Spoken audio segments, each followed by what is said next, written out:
Hello everyone, कैसे हैं आप। मैं हूं साक्षी। स्वागत है आप सभी का मेरे इस यूट्यूब चैनल में। आज से हम शुरू करेंगे इंग्लिश का कोर्स। यहाँ हम सीखेंगे कि इंग्लिश को कैसे समझा जाता है।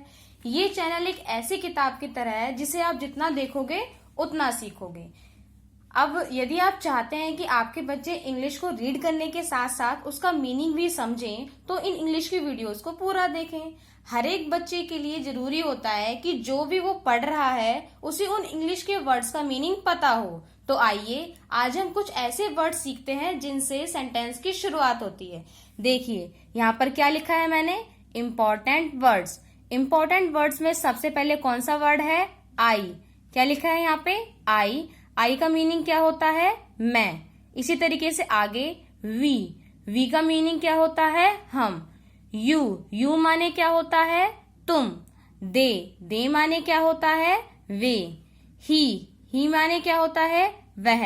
लेकिन ही हम किसके लिए यूज करते हैं, बॉय के लिए। इसका मतलब क्या हुआ, अगर हमें बॉय के लिए वह का यूज करना है तो हम उसे इंग्लिश में लिखेंगे ही। इसी तरीके से गर्ल के लिए, गर्ल ये रही, गर्ल के लिए हम किसका यूज करेंगे, शी के लिए यूज करेंगे। इट। इट का मीनिंग क्या होता है, यह। इसी तरीके से दिस। दिस का मीनिंग क्या होता है, यह। दैट का मीनिंग क्या होता है, वह।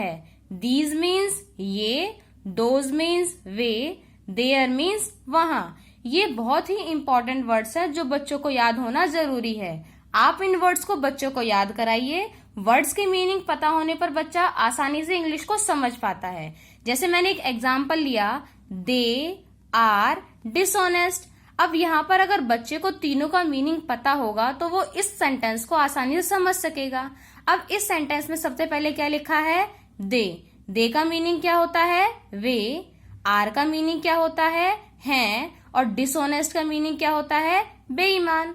अब इस पूरे की हिंदी तो हमने समझ ली। अब इसको मिलाकर मीनिंग क्या बना इसका, वे बेईमान हैं। ठीक है, इसी तरीके से बच्चों को अच्छे से आप इन वीडियो को दिखाइए और समझाइए और याद कराने के लिए कहिए। आइए अब हम थोड़ा सा आगे बढ़ते हैं। अब हम सीखेंगे use of is, am, are. जब हम कुछ भी सीखते हैं तो हमें उसका मीनिंग और वह कब यूज होता है ये पता होना चाहिए। चलिए पढ़ते हैं, क्या लिखा है यहाँ पर, use of is, am, are.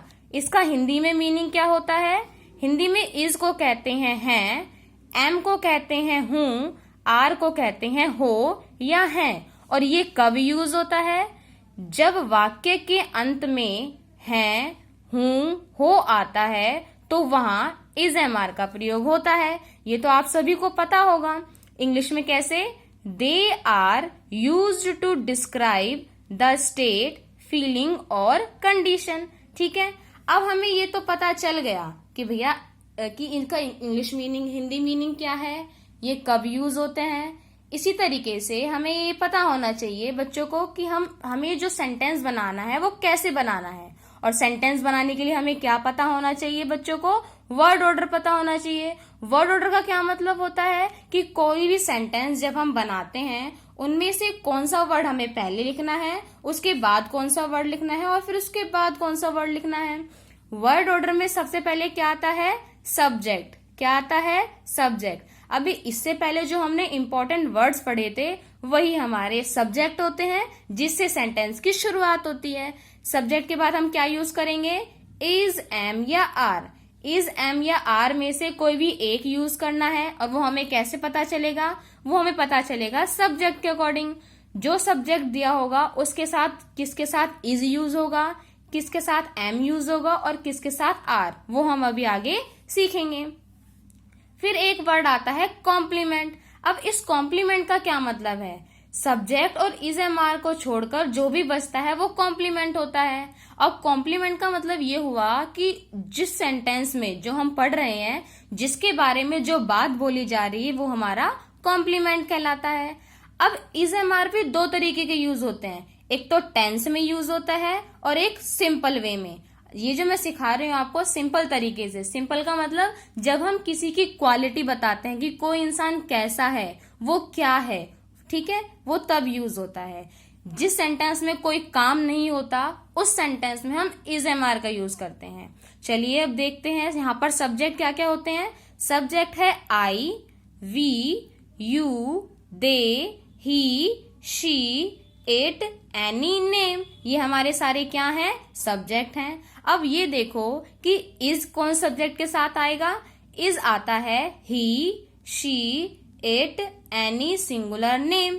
इनके साथ क्या आता है? सबके साथ इज लगता है। अब यहाँ पर देखो मैंने सिंगुलर को हाईलाइट किया हुआ है, अंडरलाइन किया हुआ है ना। इसका क्यों अंडरलाइन किया हुआ है? सिंगुलर का मीनिंग क्या होता है? सिंगुलर का मीनिंग होता है एक वचन, यानी कि कोई भी ऐसा नेम जो एक नाम हो उसके साथ हम यूज करते हैं इज। ये आपको ध्यान रखना है। इसी तरीके से यहाँ पे क्या लिखा है? एम। एम का मीनिंग क्या होता है? आई। एम किसके साथ यूज होता है? आई के साथ, ठीक है। इसी तरीके से यहाँ क्या लिखा है? आर। आर किसके साथ यूज होता है? वी के साथ। You, they, any, plural name. अब यहाँ प्लूरल नेम का क्या मतलब है? अभी हमने सिंगुलर में पढ़ा एक नेम, और प्लूरल में क्या हो जाएगा? ऐसे नेम जो एक से ज्यादा होते हैं, यानी कि दो या दो से ज्यादा जो नेम होते हैं वो प्लूरल नेम्स कहलाते हैं। और इसके साथ हम क्या यूज करेंगे? आर। चलिए अब तक हमने सीखा कि इसका हिंदी मीनिंग क्या होता है, ये कहाँ यूज होता है, इसका वर्ड ऑर्डर क्या है, और सब्जेक्ट क्या होते हैं, और ये किस किस के साथ यूज होते हैं। ये सब पता होने के बाद अब बच्चे को ये पता होना चाहिए कि हमें सेंटेंस को कैसे बदलना है। चलिए देखते हैं। Read the following sentences. In sentence को पढ़िए।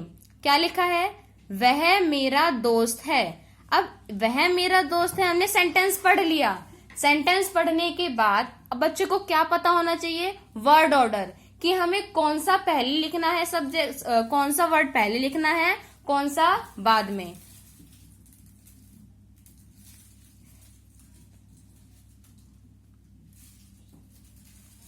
तो क्या पहले लिखना है? सब्जेक्ट पहले लिखना है। तो जब हम सेंटेंस को पढ़ते हैं तो यहाँ पर सब्जेक्ट क्या है? सब्जेक्ट वो होता है जिसके बारे में बात होती है। यहाँ बात किसकी हो रही है? वह की। वह मेरा दोस्त है। और वह को इंग्लिश में क्या कहेंगे? ही। देखो हमने दो चीज पढ़ी थी, एक को ही कहते हैं, एक को शी कहते हैं। अब यहाँ पर वह मेरा दोस्त है, यहाँ पर किसकी बात हो रही है? बॉय की बात हो रही है। तो हमने बॉय के लिए क्या लगा दिया? ही लगा दिया, ठीक है। अब ही के बाद हमने सब्जेक्ट लिख दिया। सब्जेक्ट के बाद क्या लिखा है? इज, एम या आर में से क्या आएगा? तो यहाँ पे क्या लिखा है? ही। ही के साथ हम क्या यूज करते हैं? इज। तो हमने ही के बाद क्या लिख दिया? इज। अब वह के लिए हमने ही लगा दिया, है के लिए हमने इज लगा दिया। बचा क्या? मेरा दोस्त। और मेरे दोस्त को इंग्लिश में क्या बोलते हैं? My friend. तो सेंटेंस हमारा क्या बना? He is my friend. वह मेरा दोस्त है, ठीक है। आशा करती हूँ आपको ये वीडियो समझ आ रही होगी। आगे देखते हैं। मैं खुश हूं। अब मैं खुश हूं में हमें क्या ढूंढना है? वर्ड ऑर्डर के अकॉर्डिंग सब्जेक्ट। और सब्जेक्ट कौन सा है? सबसे आगे। सबसे आगे क्या लिखा है? मैं को इंग्लिश में क्या कहेंगे? आई। आई हमने लिख दिया। फिर वही चीज, फिर क्या लिखना है आपने? इज, एम या आर में से। तो आई के साथ हम क्या यूज करते हैं? एम यूज करते हैं। तो आई के साथ हमने क्या लिखा? एम। अब इसमें बचा क्या? खुश। खुश को हम इंग्लिश में क्या कहते हैं? हैप्पी। तो सेंटेंस क्या बना? I am happy. इसी तरीके से आगे देखिए। तुम खूबसूरत हो। अब तुम खूबसूरत हो में सब्जेक्ट क्या है? तुम को इंग्लिश में क्या कहते हैं? यू। और यू के साथ हम क्या यूज करते हैं? ये कैसे पता चलेगा? यहाँ देखिए कहाँ पर यू लिखा हुआ है, ये रहा यू। यू के आगे क्या लिखा हुआ है? आर। इसका मतलब यू के साथ हम क्या यूज करेंगे? आर। तो हमने लिखा यू आर। अब खूबसूरत इसमें बचा। खूबसूरत को क्या बोलेंगे? ब्यूटीफुल। तो सेंटेंस क्या बना? You are beautiful. एक चीज और ध्यान रखिएगा कि जब हम सेंटेंस बनाते हैं तो सेंटेंस के लास्ट में एक फुल स्टॉप लगाते हैं, जिससे क्या पता चलता है कि यहाँ पर हमारा सेंटेंस खत्म हो गया है। इसी तरीके से क्या लिखा है? वे लोग बुद्धिमान हैं। अब फिर से वही चीज, क्या आएगा? सब्जेक्ट। सब्जेक्ट में क्या लिखा है? ये वे को इंग्लिश में क्या कहेंगे? दे। और सब्जेक्ट के बाद क्या आएगा? इज, एम या आर में से। अब दे के साथ क्या यूज होगा? देखिए दे ये लिखा, दे के आगे क्या लिखा है? आर। इसका मतलब दे के बाद क्या आएगा, आर, दे आर। अब बुद्धिमान को इंग्लिश में क्या कहेंगे, वाइज। तो सेंटेंस क्या बना, दे आर वाइज, वे बुद्धिमान हैं। अब आगे सेंटेंस पढ़ते हैं, राम लंबा है। अब राम लंबा है में आपको क्या ढूंढना है, सबसे पहले सब्जेक्ट ढूंढना है। तो सब्जेक्ट क्या है, राम, जिसके बारे में बात हो रही है। तो राम तो किसी का नाम है, और वो कैसा नेम है, एक नाम है कि बहुत सारे नाम है। तो हमें पता है कि राम किसी एक का नाम है, जिसे हम क्या कहते हैं, सिंगुलर नेम। अब सिंगुलर नेम के साथ हम क्या यूज करते हैं, इज। ये आपको याद करना है। हमने लिखा राम, राम के साथ हमने लिखा इज। लंबे के लिए हमने यहाँ पे क्या लगाया, tall. Ram is tall, Ram लंबा है। समझ आया। इसी तरीके से आगे देखिए, अमन और रमन भाई हैं। अब यहाँ देखिए, अमन और रमन, यहाँ पर सब्जेक्ट ये है क्योंकि इन दोनों की बात हो रही है। अब अमन और रमन एक नाम तो है नहीं, कितने नाम है, दो नेम है। और दो नेम को हम क्या बोलेंगे, प्लूरल नेम्स। और प्लूरल नेम के साथ क्या लगता है, आर। तो अमन एंड रमन आर ब्रदर्स। यहाँ पर ध्यान दीजिएगा, ब्रदर ना लिखे, हमें प्लूरल फॉर्म लिखनी है, ब्रदर्स। ठीक है। आइए, हम भूखे हैं।